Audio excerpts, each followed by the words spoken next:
Good morning from Clearwater. So, working on a system here. We replaced a compressor about maybe 3 weeks ago.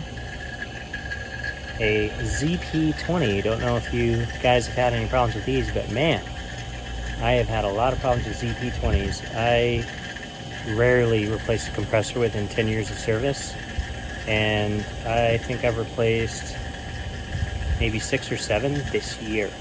And 2 of my systems were within a year, and this one was, I think, on year 5, maybe 4th year. Anyway, so I recharged the system, and things just were not running right. I had low pressure on my low side and high pressure on my high side, about 5 degrees subcooling, 45 degrees superheat. Normally, I would say, oh, that system's low. But when I came back out during the day, during the afternoon, my pressures were bouncing all around like I had a hunting TXV.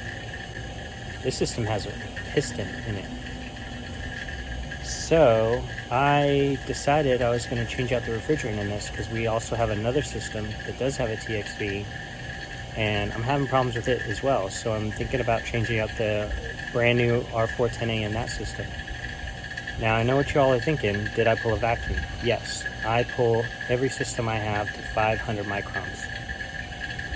I mean, it's just an insurance policy. It saves me time in the long run.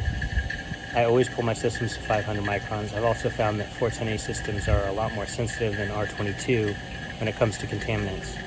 So I'm very diligent on that. I put in filter dryers. I'm pretty meticulous when it comes to my refrigerant repairs.